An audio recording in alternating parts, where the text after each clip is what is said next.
الرحمن الرحيم. اليوم صراحة كلامي حق المؤتمر اللي في الشيشان.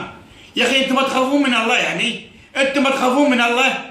قاعدين وحاطين حطة على السلفية وعلى الوهابية. ما في شيء عندنا مذاهب، احنا ما عندنا مذهب وهابي، ما عندنا محمد الوهاب، ما في بدع، بس هذه أي شيء زيادة نرفضه احنا. ما في شيء، اي شيء زياده نرفضه.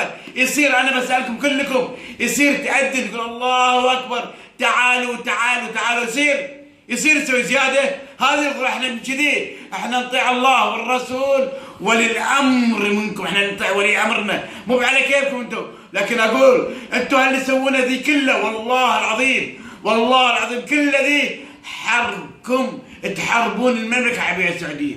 لكن الحمد لله المملكة العربية السعودية محفوظة من رب العالمين، والله العظيم واحمد الله، الحمد لله رب العالمين ان الكعبة ومكة الحمد لله، والحج في السعودية ولست دول عربية بعد.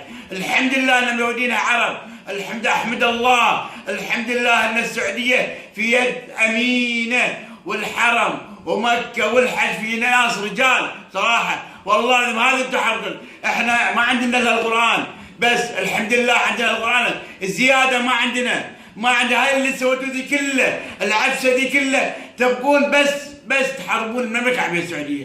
لكن الحمد لله، واقول حق خادم الحرمين الشريفين، اقول له تأشر بصبعك، احنا نيك زحف، تأشر بصبعك. من بعد صراحة ولي أمرنا جلالة الملك حمد بن عيسى الخليفة يعطينا أمر، والله العظيم إنيكم زحف.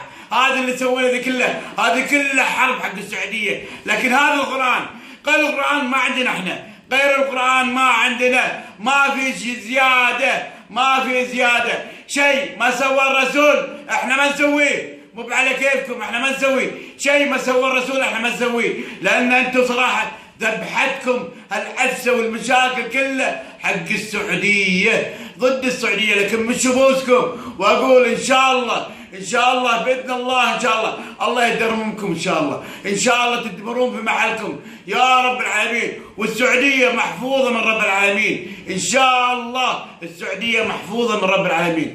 اخوكم محمد خليل خلاص.